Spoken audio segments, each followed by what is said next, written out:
जी महाराज मध्य प्रदेश प्रांत के बालाघाट जिले के प्रवास पर हैं।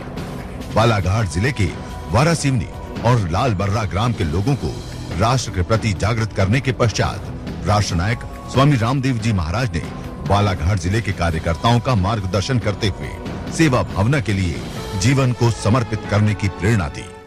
संपूर्ण ब्रह्मांड सेवा के सिद्धांत पर काम कर रहा है। भारत स्वाभिमान के इस आंदोलन से जुड़ करके योग सेवा से मानव सेवा और राष्ट्र सेवा के इस काम से व्यक्ति निर्माण और राष्ट्र निर्माण के इस अभियान से जुड़ करके सेवा करने का हम सबको सौभाग्य मिल रहा है। इससे बड़ा जीवन का और कोई अहोभाग्य नहीं हो सकता। जिंदगी को एक बड़ा मकसद मिल गया है। नहीं तो जीवन तो सभी जीते हैं।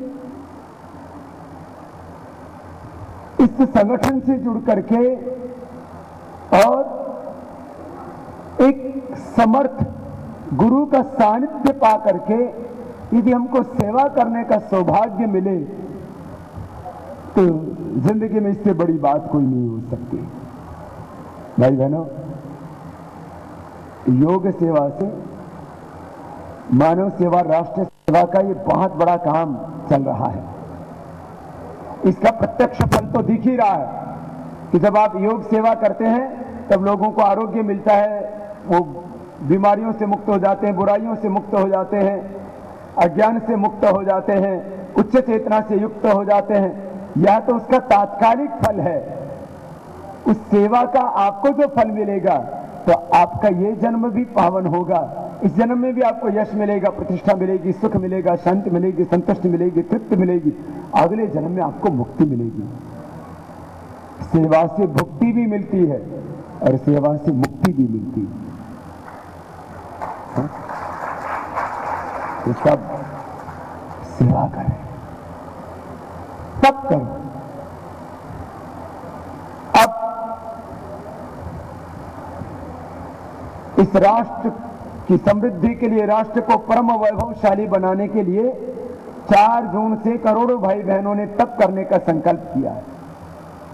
तो जब करोड़ों भाई बहन तप करेंगे और उन करोड़ों भाई बहनों के तप से और उनके सात्विक पवित्र संकल्प से इस देश को क्या मिलेगा?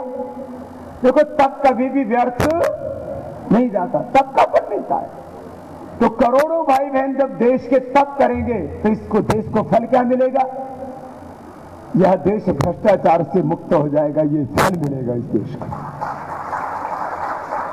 ऐसी व्यवस्थाएं बन जाएगी कि कोई भ्रष्टाचार नहीं कर पाएगा देश में। ऐसी व्यवस्था बनेगी। 84 करोड़ लोग इस देश के आज भी गरीबी रेखा के नीचे जीते हैं।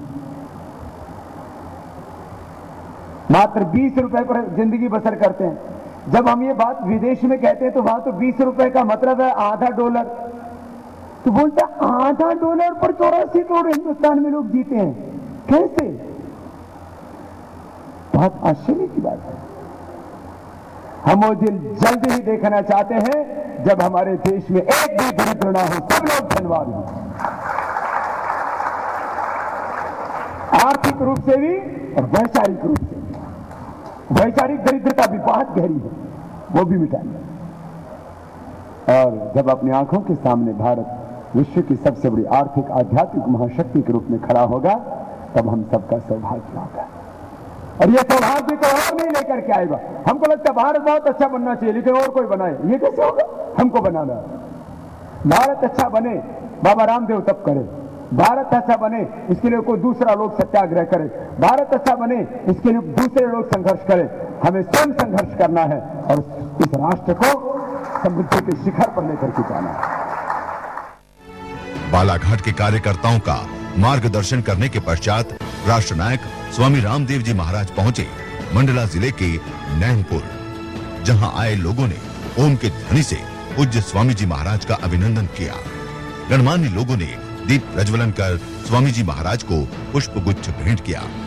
इसके पश्चात लोगों ने जननायक स्वामी रामदेव जी महाराज को पगड़ी और स्मृति चिन्ह भेंट कर सम्मानित किया। तदुपरांत यहां आए लोगों को संबोधित करते हुए स्वामी जी महाराज ने राष्ट्र में हो रहे षड्यंत्रों से और भारत स्वाभिमान यात्रा के ध्येय से लोगों को अवगत कराया। 2 सितंबर को द्वारिका से चल करके पूरी भारत का भ्रमण करता हुआ आज आपके बीच पहुंचा हूं नयनपुर में, और 1 जून को महाकाल की नगरी उज्जैन में यात्रा पूर्ण होगी। करीब 1 लाख किलोमीटर की यात्रा है और इस यात्रा में करीब 10 करोड़ लोगों ने प्रत्यक्ष रूप से भाग लिया है। आज तक के दुनिया के ज्ञात इतिहास में इतने अल्प, इतने कम कालखंड में इतनी बड़ी यात्रा ये पहली बार आयोजित हुई है और उद्देश्य था देश की आध्यात्मिक शक्ति को जगाना और देश के लोगों को आर्थिक और सामाजिक न्याय दिलाने के लिए उनको जागरूक बनाना। इस पूरी यात्रा को, इस पूरे अभियान को यदि मैं चंद शब्दों में कहूं तो है क्या ये पूरा आंदोलन? एक आंदोलन का पक्ष है कि लोगों को योग के बारे में हम प्रबोधन दे रहे हैं, योग प्रशिक्षण दे रहे हैं, जिससे कि सब लोग रोग मुक्त हो, अज्ञान से मुक्त हो और बीड़ी, सिगरेट, शराब आदि नशा, बुरी आदतों से मुक्त हो। रोग से, अज्ञान से और बुरी आदतों से मुक्त होकर के उच्च चेतना से युक्त आध्यात्मिक जीवन जिए सब, और भारत एक आध्यात्मिक राष्ट्र बने। हम भारत को कोई सांप्रदायिक राष्ट्र नहीं बनाना चाहते और भारत को हम नास्तिक राष्ट्र भी नहीं बनाना चाहते। भारत ना सांप्रदायिक राष्ट्र है, ना भारत सेक्युलर कंट्री है। भारत आध्यात्मिक देश था और अब पुनः इस भारत के पूरे विश्व में एक सर्वोच्च आध्यात्मिक शक्ति के रूप में इसकी प्रतिष्ठापना करनी है और आध्यात्मिक शक्ति बनाने के साथ साथ इसको आर्थिक महाशक्ति भी बनाना है। यह हम सबका सामूहिक कर्तव्य है। आज यदि हमारा जीवन बचेगा तो आध्यात्मिकता से बचेगा और यदि देश शक्तिशाली बनेगा तो उसके लिए इसको आर्थिक महाशक्ति के रूप में भी खड़ा करना पड़ेगा। यह आर्थिक युग है जिस देश की अर्थव्यवस्था मजबूत होती है, जिस देश की मुद्रा मजबूत होती है, जिस देश की इकोनॉमी और करेंसी स्ट्रांग होती है और स्ट्रांग कंट्री गिना जाता है। आज हम अमेरिका को विश्व का सबसे शक्तिशाली राष्ट्र क्यों मानते हैं? क्या वो हमसे ज्यादा धर्मात्मा है? क्या हमारे से ज्यादा जनसंख्या है? क्या हमसे ज्यादा संसाधन है उसके पास में? नहीं, बस उसने पूरा षड्यंत्र करके अपनी अर्थव्यवस्था को मजबूत बनाया हुआ है और अपनी मुद्रा को मजबूत बनाया हुआ है। आज हमारी 50 रुपए की चीज को अमेरिका कितने में खरीद लेता है? $1 में। हमसे कोई चीज खरीदनी हो, जैसे अमेरिका को लोहा खरीदना हो, आयरन ओर खरीदना हो, कोयला खरीदना हो, वस्त्र खरीदने हो, हमारे यहां से बहुत वस्त्र जाते हैं अमेरिका। कोई भी हमारी 50 रुपए की चीज खरीदनी हो तो कितने रुपए में खरीद लेता है? $1 में। और अपनी कोई भी चीज उसको देनी हो, कोई युद्ध की सामग्री देनी हो, हवाई जहाज देना हो, जो भी अमेरिका बनाता है, जिसका उत्पादन करता है, अपनी $1 की चीज अपने को 50 रुपए में बेचता है और अपनी 50 रुपए की चीज को $1 में खरीद लेता। यह है पैसे का खेल। इस देश में से भ्रष्टाचार को मिटा करके और काला धन हिंदुस्तान में वापस ला करके हम इस देश को इतना शक्तिशाली बनाना चाहते हैं कि हमारे $1 की कीमत $50 के बराबर हो, ऐसा अपना हिंदुस्तान बन जाए। और ये बनेगा, ये सपना नहीं है, कोई कल्पना नहीं है। जिस दिन ये 400 लाख करोड़ रुपए जो बेईमान लोगों ने देश के साथ धोखा और गद्दारी करके लूटा है, वो हिंदुस्तान में वापस आ जाएगा।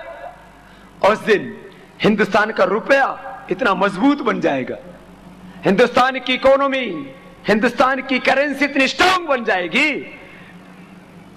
कि अपने $1 के बदले अपने को $50 मिले, बोले बाबा जी फिर तो बल्ले बल्ले हो जाएगा। ऐसा होना है, ये कोई कल्पना नहीं। मैंने पूरे विश्व की अर्थव्यवस्था का बहुत गंभीरता से, प्रामाणिकता के साथ अध्ययन किया है, और उसके बाद आपको इस बात को कह रहा हूं।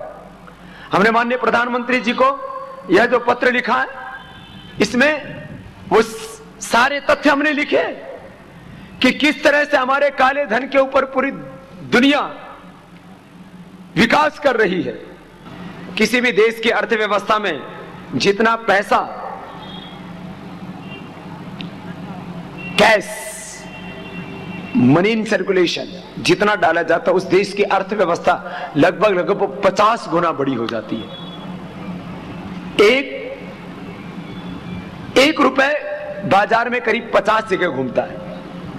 इसको बोलते हैं मनी इन सर्कुलेशन। बाजार में पैसा घूमता है, एक वही 100 रुपए या वही 1000 रुपए किसान से दुकानदार के पास, दुकानदार से मजदूर के पास, मजदूर से फिर किसान के पास, किसान से फिर ठेले वाले के पास, उससे फिर कपड़े वाले के पास, कपड़े वाले से फिर वही मोटरसाइकिल वाले के पास, मोटरसाइकिल वाले से फिर वही ठेले वाले के पास में, फल वाले के पास में, फल वाले से फिर वही कपड़े वाले के पास में, ऐसे घूमता है। अर्थव्यवस्था ऐसे चलती है। ये भारत में 400 लाख करोड़ रुपए आ जाएगा तो भारत की अर्थव्यवस्था करीब 2000 लाख करोड़ रुपए की होगी, करीब अमेरिका से भी 4 गुना बड़ी अर्थव्यवस्था। ये छोटी बात नहीं है। कैसे लाना है इस पैसे को? जैसे लेके गए, कुछ लोग इसको फिजिकली लेके गए तो उसका फिजिकल इन्वेस्टिगेशन होगा। किसके माध्यम से? आदमी जो भी विदेश में जाकर के जिन्होंने पैसा जमा किया है, वो जो जाते हैं ना, तो उसके लिए एक मंत्रालय हमारा इमिग्रेशन डिपार्टमेंट है, उससे पता लग जाता है। और जो भी देश वीजा देते हैं उन सब की यहाँ पर एम्बेसी है, दूतावास बने हुए उनके, उनके यहाँ से इंफॉर्मेशन लेकर के हमारे देश के कौन कौन लोग उन देशों में गए हैं, उन सब की जो है वीजा की एंट्री होती है।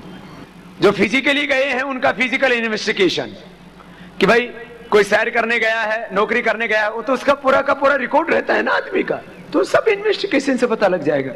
इन सब चोर लोगों का पता लग जाएगा। और जो यहां बैठ करके विदेशों में अपने खाते चलाते हैं विज्ञान और तकनीकी का प्रयोग करके, इंटरनेट आदि के माध्यम से, तो इसके लिए इंटरनेशनल इंफॉर्मेशन गेटवे है, उसमें कोई कोड वर्ड नहीं काम करता, सब मामला ओपन हो जाता है। तो जितने भी चोर हैं पकड़े जाएंगे। अरे ये 1-2 की संख्या में नहीं, ये लाखों की संख्या में है।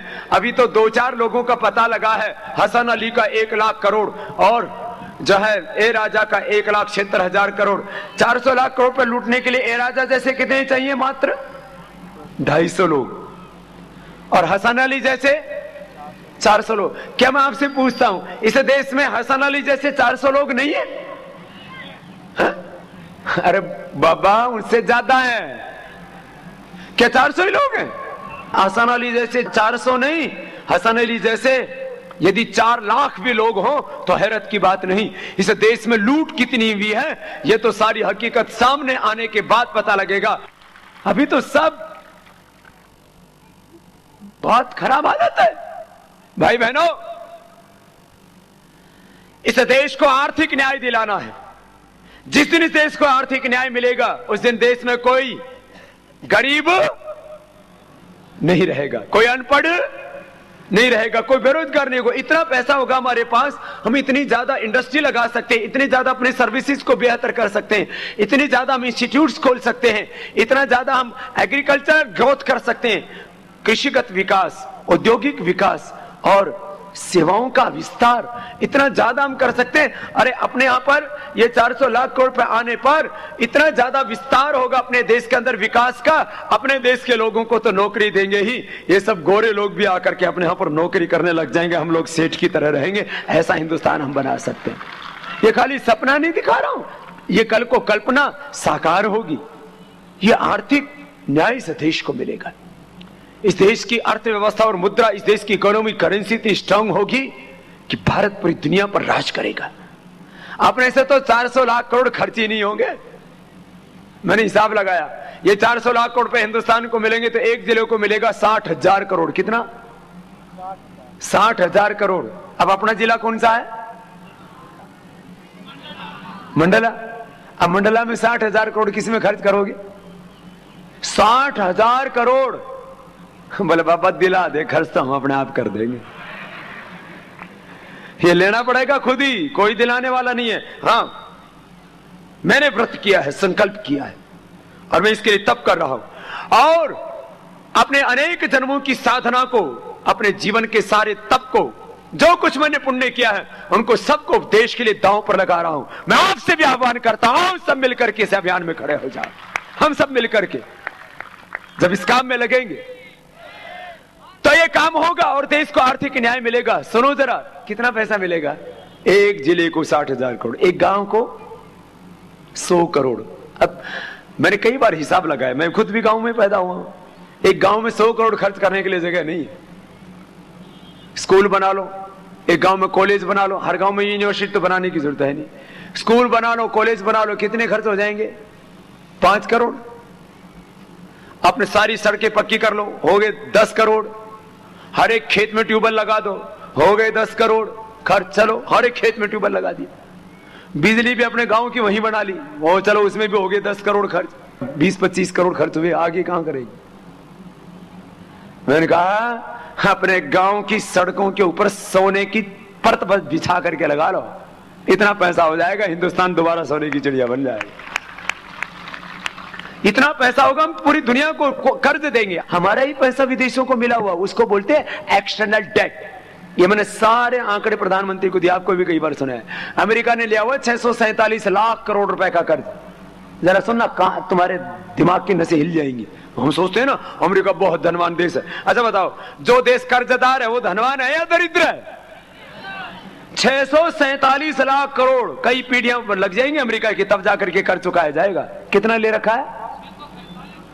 647 करोड़ नहीं मेरे बापू, 647 लाख करोड़। 647 करोड़ तो एक दिन में चुका देगा, 647 लाख करोड़। और ये जो ब्रिटेन है ना, जिसने पूरी दुनिया को लूटा, उसके ऊपर कर्ज है 404 लाख करोड़। कितना? और जर्मनी के ऊपर 212 लाख करोड़ जर्मनी पर, और फ्रांस पर 211 लाख करोड़। कितना? फ्रांस पर 211 लाख करोड़। और ये छोटे छोटे देश, Italy, Spain, Holland, Norway, Ireland, Luxembourg आदि, इनके ऊपर 100 लाख करोड़ रुपए और सब के ऊपर। अब एक छोटा सा उदाहरण देता हूं, लग्जमबर्ग जैसा एक छोटा सा देश है, उसकी जीडीपी है 2 लाख करोड़ रुपए की। कितने की? 2 लाख करोड़। और कर्ज ले रखा 85 लाख करोड़। ये धनवान देश है? अरे ये तो दरिद्र देश है, इनके पास कुछ नहीं रखा है। भाई बहनों, जिस दिन भारत में से हमने काला धन खत्म कर दिया ना, काला धन वापस ले लिया अपना, उस दिन भारत से शक्तिशाली देश पूरी दुनिया का कोई नहीं होगा, और भारतीयों से ज्यादा धनवान कोई नहीं होगा। सब धनवान होंगे। धन देखो ऐसे बांट दिया जाए तो देश में कुछ नहीं मिलेगा। धन को विकास में लगाया जाता है, डेवलपमेंट की योजनाओं के अंदर, मूलभूत सुविधाएं, रोटी, कपड़ा, मकान, बिजली, पानी, सड़क, शिक्षा, स्वास्थ्य, सुरक्षा। फिर उसको एग्रीकल्चर ग्रोथ में पैसे से पैसा पैदा किया जाता है, उसको विकास में उसका निवेश किया जाता है, डेवलपमेंट में उसको इन्वेस्ट किया जाता है। जैसे एग्रीकल्चर में डेवलपमेंट करो तो इतना इतना अन्न हम पैदा कर सकते हैं अपने देश के अंदर। करीब मैंने हिसाब किताब लगाया, 50 लाख करोड़ रुपए की तो हम खाली जीडीपी एग्रीकल्चर से ले सकते हैं। अपने देश के अंदर हम औद्योगिक विकास करके कम से कम 100 लाख करोड़ रुपए से ज्यादा तो हम इंडस्ट्रियल प्रोडक्ट ले सकते हैं औद्योगिक विकास में। ऐसी सर्विस सारी चीजों में, खैर ये लंबी बात हो जाएगी। आर्थिक न्याय इस देश को मिलेगा तो कोई देश में दरिद्र, कोई गरीब नहीं रहेगा, कोई अनपढ़ नहीं रहेगा, कोई बेरोजगार नहीं रहेगा। सब लोग समृद्ध होंगे, संपन्न होंगे, खुशहाल होंगे।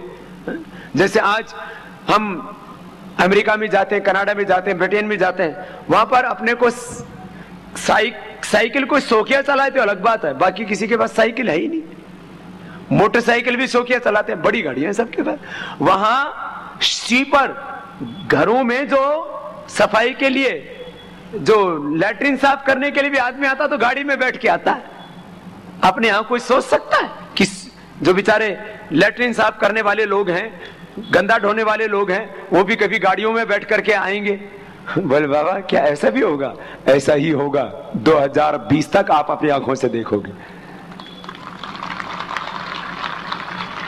अरे काम ही तो सफाई का कर रहे हैं ना, उसको भी तो सुख से जीने का अधिकार है। ऐसा बोले बाबा फिर तो बहुत पूरी दुनिया ही बदल जाएगी। हाँ, 10 सालों में पूरी दुनिया को बदलना है और इसका नेतृत्व तो भारत को करना है। ऐसा सबको संकल्प लेकर के जाना है कि हम ऐसा भारत बनाएंगे। भाई बहनों, ये तो मैंने थोड़ा आर्थिक दर्शन की बात की, इसकी बहुत बातें हो सकती। दूसरा, आर्थिक न्याय देश को दिलाना है। दूसरा, सामाजिक न्याय। मैं आपसे पूछता हूं, क्या हमारी भारतीय भाषाओं में विज्ञान और तकनीकी की शिक्षा देने का सामर्थ्य नहीं है? बोलो तो, अरे जोर से तो बोलो।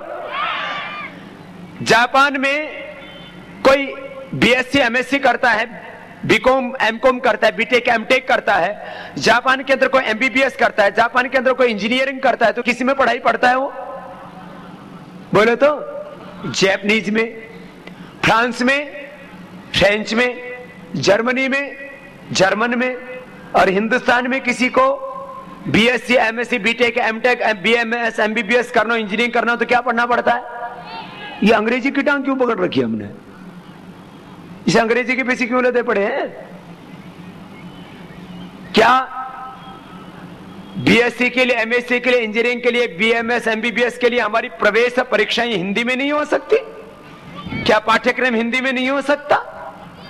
तो ऐसा हो जाए तो फिर क्या होगा? फिर गरीब मजदूर किसान का बेटा, रेडी चलाने वाला, ठेली चलाने वाले का बेटा भी डॉक्टर, इंजीनियर, साइंटिस्ट, वैज्ञानिक बनने का सपना पूरा कर पाएगा। बोले होना चाहिए कि नहीं? ये हो जाएगा तो एक भाषा के कारण से 99% लोगों के साथ में अन्याय हो रहा है। ये अंग्रेजी नहीं जानते। ये आर्थिक और सामाजिक न्याय आपको कोई और दिलाएगा? ये भूल जाओ। ये हमें खुद पाना है और देश को आर्थिक और सामाजिक न्याय सबको दिलाना है। ऐसा सबको संकल्प लेकर के आज जाना है। ये तो बात थी आर्थिक और सामाजिक न्याय दिलाने की। अब भाई अपनी रक्षा तो धर्म से करनी है ना, अध्यात्म से। सब मेरे साथ बोलेंगे, सुखस्य मूलम धर्मः। बोलो, धर्मस्य मूलम अर्थः, अर्थस्य मूलम राज्यम, राज्यस्य मूलम इंद्रिय जयाः। बस इतना ही समझ लो। सुख का मूल है धर्म, और धर्म का मूल है अर्थ, और अर्थ का मूल है राज्य, और राज्य का मूल है जितेंद्रियता। ये सारा ही गड़बड़ हो गया। धर्म तत्व तो गायब हो रहा है, और अर्थ जिनके नियंत्रण में है वो राज्य सत्ता, वो अनर्थ करने में लग गई है। और राज्य सत्ता नियंत्रित होती थी जितेंद्रियता से, राजा जितेंद्रिय नहीं रहा, इसलिए राज्य ठीक नहीं है, इसलिए अर्थ के नाम पर अनर्थ हो रहा है। और भाई जब अर्थ ही नहीं होगा, अनर्थ ही होगा, तो फिर धर्म कहां होगा? सुख का मूल है धर्म, और धर्म का मूल भी क्या है? अर्थ। जहां अर्थ नहीं होगा वहां होगा अनर्थ, धर्म कहां से होगा? ये सारा गड़बड़ हो गया। भाई बहनों, एक बात और। बोले बाबा जी आप धर्म की बात करो, आप अर्थ की बात क्यों करते हो? मैंने कहा हमारे धर्म ने, हमारी आध्यात्मिकता ने कभी भी दरिद्रता को धर्म नहीं माना है। यह तो अभ्युदय निःश्रेयस सिद्धि सधर्म। जरा गौर से सुनना, क्या शब्द का प्रयोग किया मैंने? हमारी संस्कृति, हमारी सभ्यता, हमारी समाज, हमारी परंपरा ने कभी भी दरिद्रता को धर्म नहीं माना है।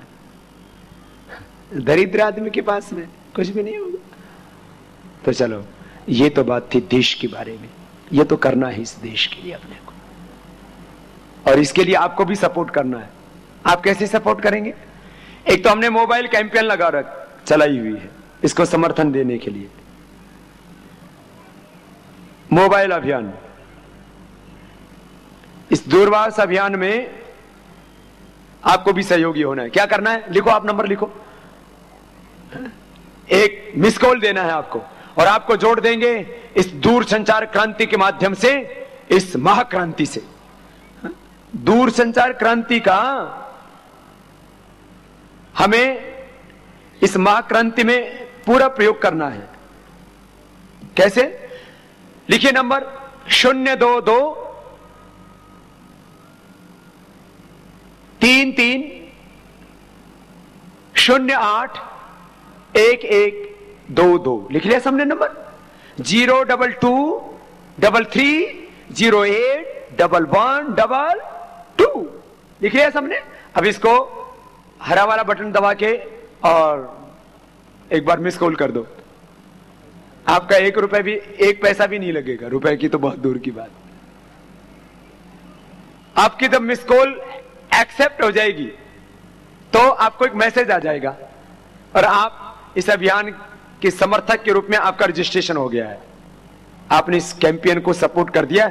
अब आप सदा जुड़े रहेंगे इस महाक्रांति से, दूरसंचार क्रांति के माध्यम से। इस महाक्रांति से जुड़ने के लिए आपने कितनों ने नंबर डायल किया? आपका तो सबके पास मोबाइल हो गए है ना। मैसेज कितनों को रिटर्न आ गया? आ गया? नंबर क्या डायल किया? 0, और एक ही बार मिस कॉल करना है, फिर आपको हम उधर से मैसेज करते रहेंगे। 02233081122। कितनों को मैसेज आ चुका है मिस कॉल करने पर? सबको ही आ जाएगा थोड़ी देर में, ठीक है? अपने आप आ जाएगा भाई बहनों। दूसरा, जब मैं देश को बचाने के लिए, भ्रष्टाचार मिटाने के, देश को सामाजिक और आर्थिक न्याय दिलाने के लिए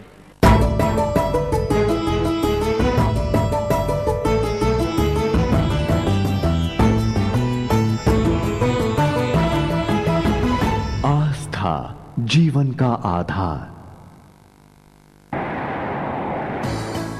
MDH की दुनिया में आपका स्वागत है। वाह, क्या खुशबू है और स्वाद भी है। डिलीशियस। बादशाह, तुसी ते मसाले दे शहंशाह। आपकी मेहरबानी से। MDH, the real spice of India। Kent purifiers पानी को बनाए 100% प्योर, क्योंकि इसमें है डबल प्योरिफिकेशन RO और UV से। कैंट देता है दुनिया का सबसे शुद्ध पानी।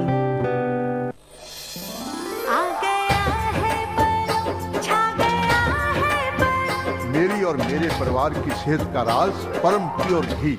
मसाला हो या राजमा मसाला, पाव भाजी या चमकी चाट मसाला, असली मसाले सच। कैंट प्योरीफायर्स पानी को बनाए 100% प्योर, क्योंकि इसमें है डबल प्योरिफिकेशन RO और UV से। कैंट देता है दुनिया का सबसे शुद्ध पानी। शाही पनीर हो या जलजीरा मसाला, कसूरी मेथी या देगी मिर्च, असली मसाले सच। आ गया है पल, छा गया है पल। मेरी और मेरे परिवार की सेहत का राज परम प्योर घी। जो भी पके ऐसा पके, जहाँ भी जो हो खींचा चला आए। MDH मसाले ऐसा फ्लेवर जगाए, असली मसाले सच। MDH। भारत स्वाभिमान यात्रा के अंतर्गत आगामी योग शिविर एवं ग्रामीण जनसभाओं के कार्यक्रम 27 मई शहडोल मध्य प्रदेश, प्रातः 5 से 7:30 बजे योग शिविर पॉलिटेक्निक ग्राउंड पांडव नगर शहडोल। 4:30 से 6 बजे कुशाभाऊ ठाकरे मैदान बुडार।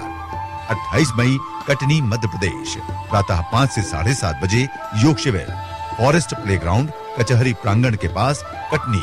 29 मई दमोह मध्य प्रदेश प्रातः 5 से 7:30 बजे योग शिविर स्टेडियम ग्राउंड दमोह। सायं 4:30 से 6 बजे शासकीय उत्कृष्ट उच्चतर माध्यमिक विद्यालय परिसर पथरिया। 30 मई सागर मध्य प्रदेश प्रातः 5 से 7:30 बजे योग शिविर खेल परिसर कचहरी रोड सागर। सायं 4:30 से 6 बजे थाना ग्राउंड बरेली रायसन। 31 मई सीहोर मध्य प्रदेश प्रातः 5 से 7:30 बजे योग शिविर आवासीय विद्यालय परिसर भोपाल नाका सीहोर। सायं 4:30 से 6:30 बजे मुखर्जी मैदान कन्नौद रोड आष्टा। 1 जून उज्जैन मध्य प्रदेश प्रातः 5 से 7:30 बजे योग शिविर दशहरा मैदान उज्जैन। जब दिल्ली में सत्याग्रह पर अनशन पर बैठने वाला हूं तब आप क्या करेंगे?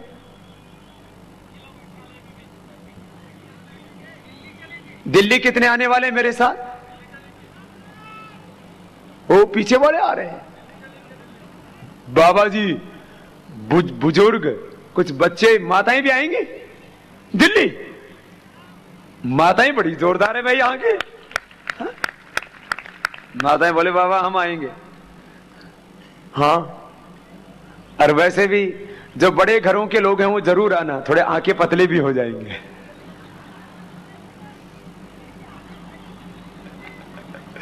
हमारी सबसे तगड़ी वाली बहन ने सबसे पहले हाथ उठाया, बोले बाबा मैं तो आपके साथ ही चलूंगी। सुनो,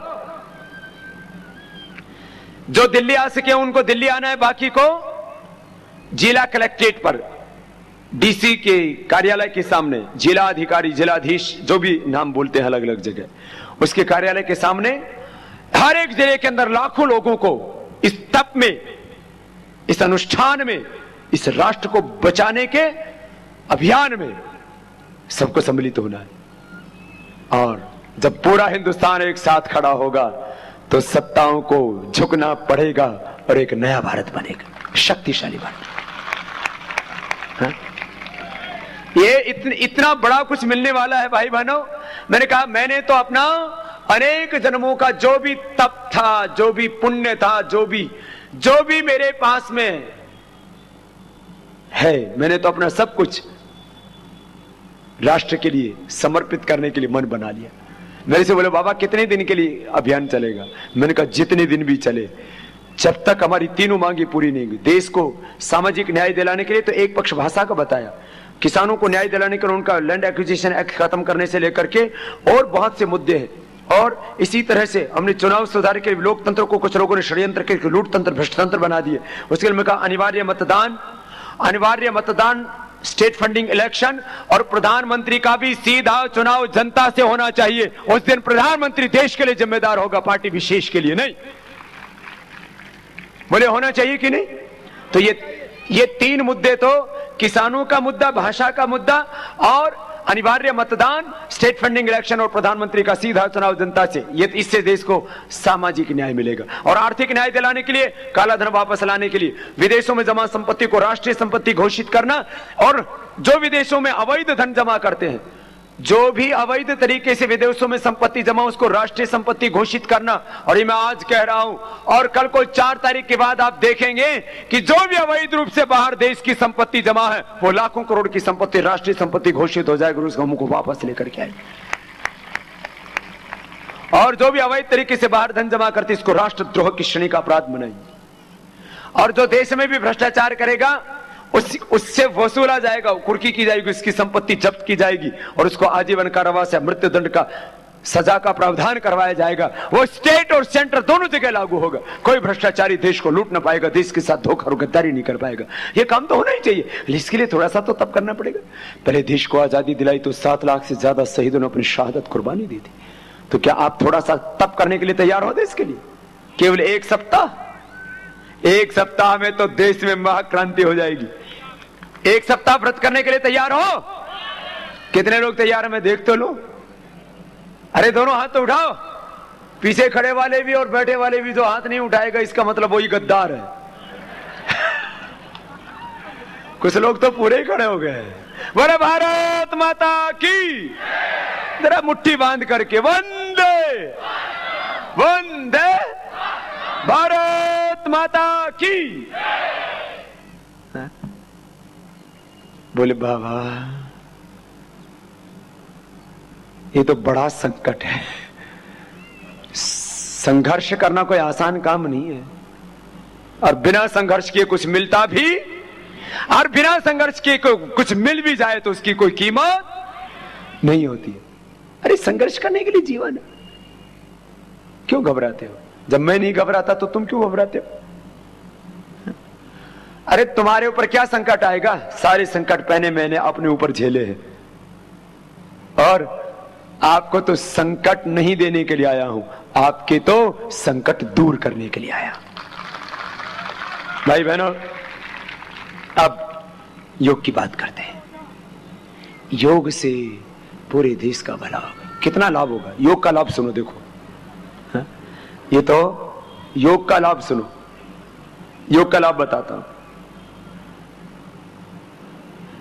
योग करने से सीधा लाभ होगा 10 लाख करोड़ रुपए तो दवाई का खर्चा बचेगा, और 10 लाख करोड़ रुपए नशा का खर्चा बचेगा। ये 20 लाख करोड़ का तो हर वर्ष का सीधा लाभ है। ये देश को कैसे बनाना है? ये जो प्राणायाम कर लेगा,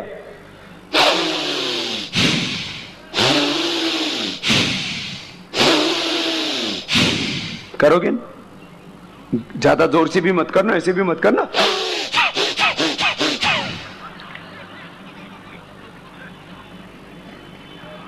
कुछ लोग ना एकदम अनाड़ी तरीके से करते हैं। बोले बाबा जी ने तो 5 मिनट करने के लिए बोला था, मैंने तो 1 ही मिनट में खींच दिया।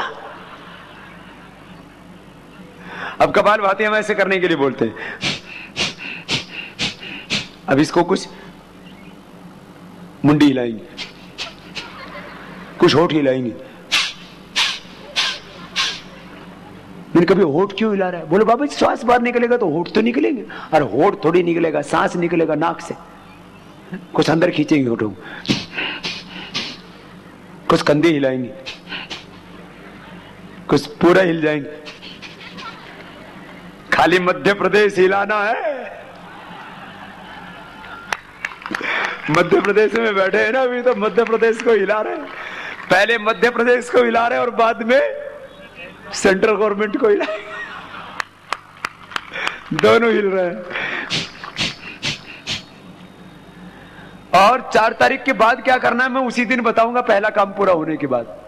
ये बखेड़ा तब तक जारी रहेगा जब तक पूरा देश नहीं सुधर जाता, और हम सुधारेंगे इसको और नया भारत बनाएंगे। सुबह सुबह सब उठ करके योग करें, और सुबह सुबह उठ करके योग करेंगे तो बाकी सब काम ठीक हो जाएंगे। किसान सुबह सुबह प्राणायाम ध्यान कर लेगा, खेती ठीक करेगा, अध्यापक ठीक से पढ़ाएगा, बच्चे ठीक से पढ़ेंगे, माँ बाप ठीक से अपना कर्तव्य का पालन करेंगे। सब योग धर्म का पालन करके सुबह सुबह बाकी स्वधर्म ठीक से निभा पाएंगे, राष्ट्र धर्म ठीक से निभा पाएंगे।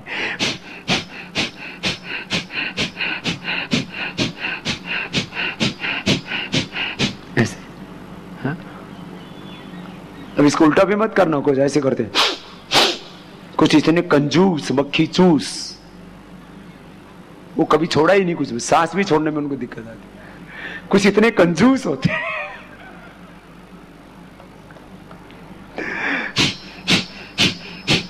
कपालभाति करना, एकदम फर्स्ट क्लास तबीयत हो जाएगी।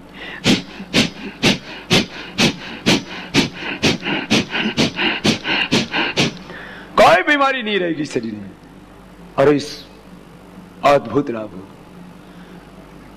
देह देवालय शिवालय बन जाएगा।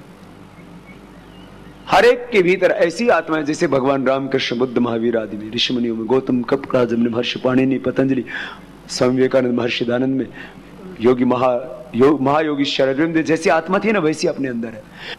तो मैं भगवान की कसम, सबको भगवान ने भेजा है धरती के ऊपर, भगवान ने भेजा है, भगवान के घर में रह रहे हो, भगवान के घर में ही जाना है, सब हिसाब किताब चुकाना है।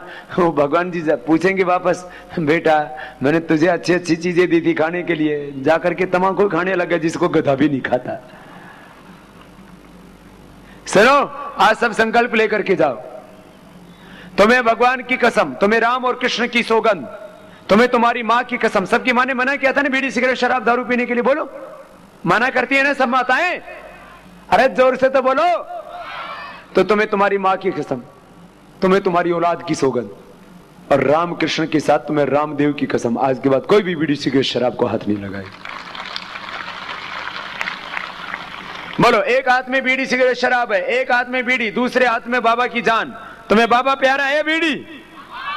अरे जोर से तो बोलो।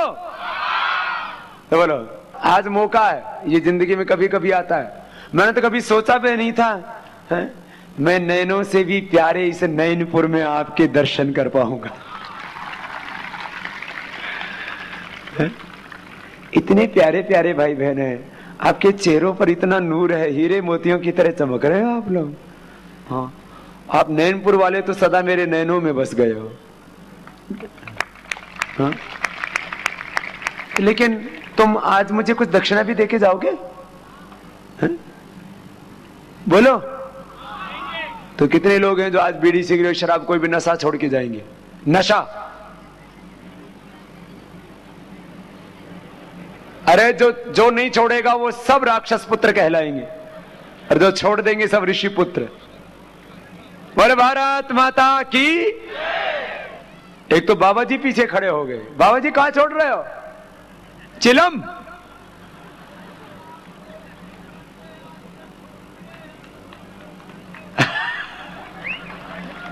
क्या बोल रहा है बाबा?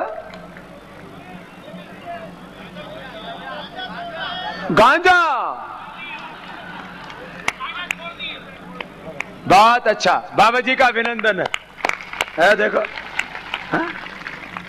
तो भाई बहनों, आज सैकड़ों लोगों ने तो हाथ उठा दिए, बाकी कुछ संकोच कर रहे थे कि दूसरों को कहीं पता ना लग जाएगा हम भी गड़बड़ कर रहे हैं। चलो, तुम्हारे भीतर वाले को तो पता है ना, जो अपने आत्मा के विरुद्ध चलते हैं वो कभी जीवन में, ना इस जन्म में ना अगले जन्म में, कभी सुख नहीं पाएंगे। धर्म क्या है? अपने आत्मा के अनुकूल चलना। वो छोटी सी गुड़िया आई, बोल बाबा जी, ये जब से इसको पता लगा है बाबा नैनपुर में आ रहे हैं, हा? वो तब से बोले मैं बाबा जी के पास जाऊंगी। पहले छोटे छोटे बच्चे हीरो हीरोइन के दीवाने हुआ करते थे, आजकल सब बच्चे योग के दीवाने हो गए। पहले इनको हीरो हीरोइनों के नाम याद हुआ करते थे, अब सब बच्चों को पता है ये प्राणायाम क्या है। बोलो बच्चों, जोर से तो बोलो। कपालभाति बोल रहे, सब बच्चों को पता है। जो कपालभाति करेगा वो मोटा नहीं होगा, जो कपालभाति करेगा उसको ब्लड प्रेशर, शुगर, कैंसर की बीमारी, हार्ट अटैक की बीमारी नहीं होगी। छोटे छोटे बच्चों को पता है। यही तो है योग एजुकेशन। हमें तो भाई लोगों को सच की राह पर चलाना है, धर्म और सत्य के न्याय के रास्ते पर चलाना है, और जो चारों ओर अन्याय धर्म पाप फैला है उसको मिटाना है। यह हमारा संकल्प है। सच की राह पर सब देश चले। चलो, कितनी देर करना है भस्त्रिका? 5 मिनट। भस्त्रिका कितनी देर करना है? ये कितनी देर करना है? 10 से 15 मिनट। बच्चे तो 5 ही मिनट कर लेना, सब रोग मिट जाएंगे। तो हमने लाखों लोगों पर योग का प्रयोग किया है। एक एक सेल से लेकर के पूरा सिस्टम हेल्दी हो जाएगा। एनाबॉलिज्म, कैटाबॉलिज्म, मेटाबॉलिज्म, पूरा सिस्टम, एक एक सेल से लेकर के पूरा system, reproductive, system, sympathetic, parasympathetic, hypothalamus, autonomic system balance हो जाएगा। वात पित्त कफ का संतुलन, सप्त धातुओं का संतुलन, अष्ट चक्रों का जागरण, शरीर मन इंद्रियों का भावों का संतुलन। बहुत गहरा विज्ञान है ये। देह देवालय शिवालय बन जाएगा। मैंने कहा सबके भीतर राम जैसी पावन आत्मा है। योग से सबके भीतर पावन रोग मिट जाएंगे। 15 मिनट करना, पूरा शरीर भीतर से शुद्ध हो जाएगा। जैसे झाड़ू मार देते हैं ना तो मकान शुद्ध हो जाता है, ऐसे क्या शुद्ध हो जाता है? भीतर से शरीर शुद्ध हो जाता है। 2 मिनट ऐसे ताली बजा लो ना तो सारे रोग मिट जाते हैं, शक्ति पैदा हो जाती है। पूरा पिंड और ब्रह्मांड तो एनर्जी पर ही तो वर्क कर रहा है ना, तो ताली बजाने से शक्ति आती है, हंसने से पॉजिटिव एनर्जी आती है, भक्ति करने से, मंत्र का जप करने से, तप करने से, व्रत करने से, उपवास करने से अंदर से पॉजिटिव एनर्जी जनरेट होती है। सच बोलने से सदाचार का पालन करने से अंदर से पॉजिटिव एनर्जी जनरेट होती है और ऐसे पॉजिटिव एनर्जी जनरेट होती है, पॉजिटिव एनर्जी जनरेट होती है। फिर इसके बाद बाह्य प्राणायाम करना।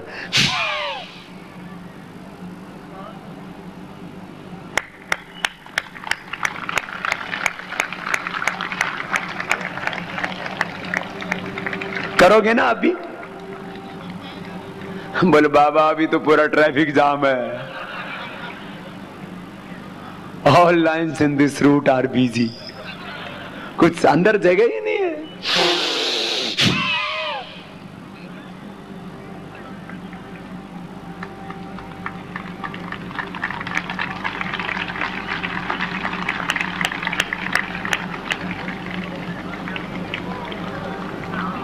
छोटे बच्चे कोशिश कर रहे हैं, मेरी बाई तरफ बैठे हुए लगे हुए हैं खींचने में। फिर अग्नि साथ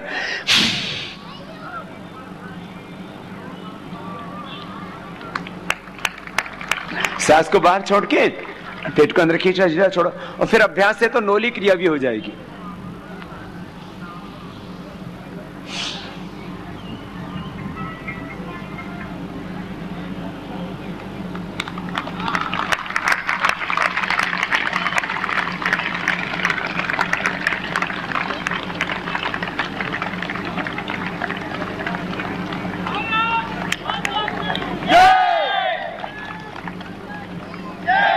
आप भी करोगे ना? मुंडी हिला रहे हैं, एक बोला बाबा जी करूंगा, वो करने लगा आगे से तो घुमा नहीं पीछे से घूम गया।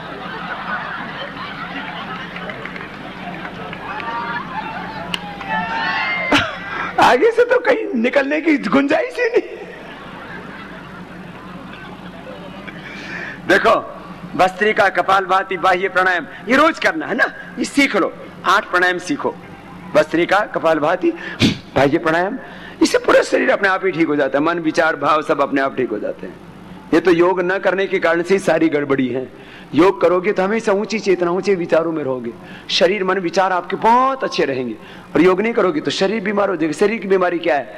जोड़ों में दर्द हो गया, कफ हो गया, अस्थमा हो गया, बीपी, शुगर, कैंसर जैसी बीमारी। मन की बीमारी क्या है? नकारात्मक सोचना, आलस्य करना, नशा करना, ये मन की बीमारियां हैं। तन मन अच्छा हो गया, योग करने से आपके तन में कोई रोग नहीं होगा, आपके मन में कोई बुरा विचार नहीं आएगा। और जिसके तन में कोई रोग ना हो और मन में कोई बुरा विचार ना हो, उसका जीवन तो पावन हो जाता है, उसका देह देवालय शिवालय बन जाता है, उसके भीतर भगवान प्रकट होते हैं। भस्त्रिका, कपालभाति, बाह्य प्राणायाम। फिर उज्जाई, गले थायराइड के लिए।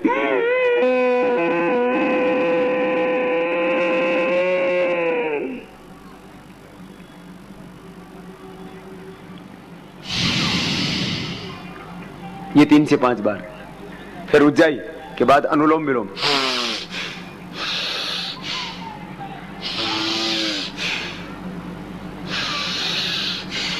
आराम आराम से समझ में आया?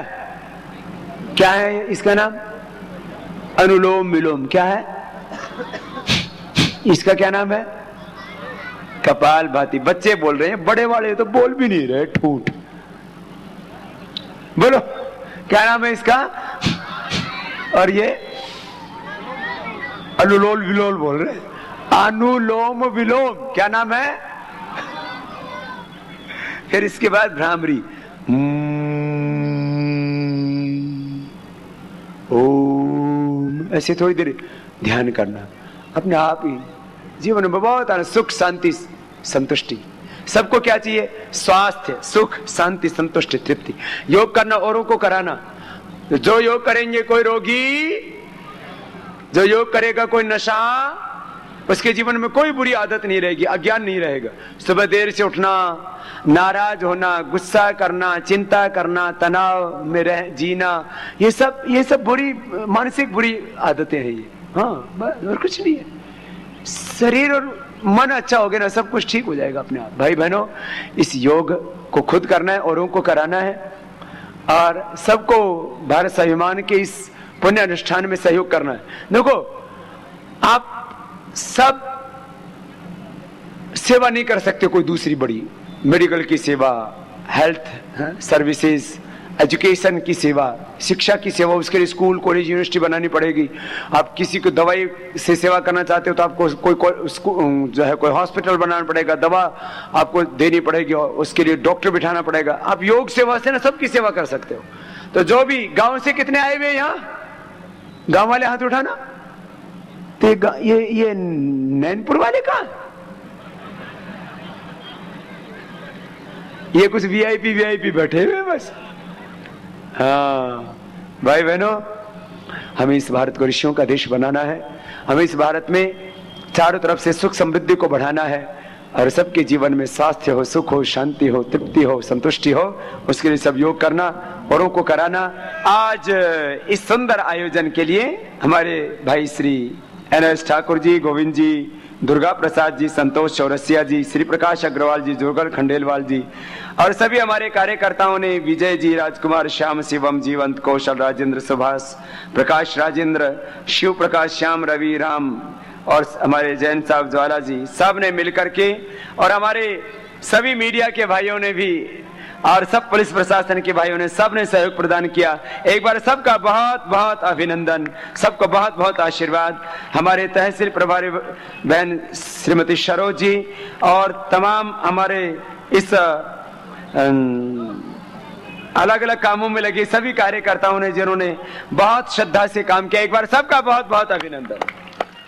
नैनपुर वासियों को योग और भारत स्वाभिमान से जोड़ युग पुरोधा स्वामी रामदेव जी चल पड़े अगले पड़ाव की ओर। रास्ते में पड़ने वाले छोटे बड़े गांव के लोग बिना किसी निश्चित कार्यक्रम के ही, दोपहर की कड़ी धूप हो या रात का घनघोर अंधेरा हो, स्वामी जी को देखने और सुनने के लिए एकत्रित हो जाते हैं, और युग पुरोधा भी उनके उत्साह को देखते हुए रुक जाते हैं। अपनी यात्रा जारी रखते हुए स्वामी जी महाराज रुके मंडला जिले के ऐसे ही गांव बमनी बंजर, जहां रात के अंधेरे में स्वामी जी का आशीर्वचन पाने आई भारी भीड़ को स्वामी जी महाराज ने अपना आशीर्वाद प्रदान किया और 4 जून के सत्याग्रह के लिए आह्वान किया। मैं बस एक ही बात अंतिम आपसे कह रहा हूँ, रोज सुनते रहते हैं आप, मुझे आशा देखते हो ना? करते भी हो जो कहता हूँ, देखते ही देखते हैं, करते भी तो करवाते भी। हमने अपने जीवन को दांव पर लगा करके और अनेक जन्मों का जो तप, जो साधना, जो भी पुण्य है, वो सब इस राष्ट्र के ऊपर दांव पर लगा करके इस काम को हाथ में लिया है। मैं आपसे भी आह्वान करता हूँ, इस देश को आर्थिक और सामाजिक न्याय को दूसरा नहीं दिलाएगा, हम सबको अपना अधिकार खुद पाना, उसके लिए संघर्ष करना। तो आप लोग मेरे साथ दिल्ली में बैठने के लिए कितने आएंगे?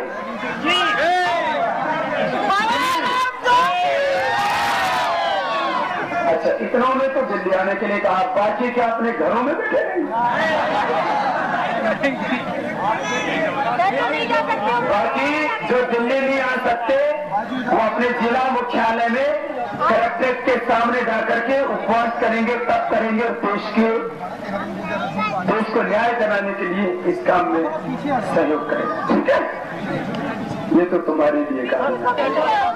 आजादी के 64 वर्षों के बाद भी अपनी भाषा में हमको BSc, MSc, MBBS, BMS, engineering आदि करे तो आपको हिंदी माध्यम से इंजीनियरिंग और डॉक्टरेट आदि और वैज्ञानिक बनने की शिक्षा पाने का अधिकार, तो हम ये काम भी करवाएंगे, चाहे एग्रीकल्चर यूनिवर्सिटी हो, चाहे मेडिकल कॉलेज हो या इंजीनियरिंग कॉलेज हो, सब जगह हिंदी मीडियम से प्रवेश परीक्षा और उसका पूरा पाठ्यक्रम बनेगा। किसी कोई तो ये काम होना चाहिए कि नहीं? ये काम होना चाहिए कि नहीं? इस काम को कौन कराएगा? खुद कराना पड़ेगा। बेईमान करते तो अभी तक कर देते। तो अब आप सब लोगों को ये काम भी करना, और तीसरा अनिवार्य मतदान, स्टेट फंडिंग इलेक्शन, और प्रधानमंत्री का भी सीधा चुनाव जनता से हो, जिससे कि वो किसी पार्टी के लिए नहीं बल्कि देश के लिए जिम्मेदार बने। ऐसी राजनीतिक व्यवस्था हमारे हिंदुस्तान की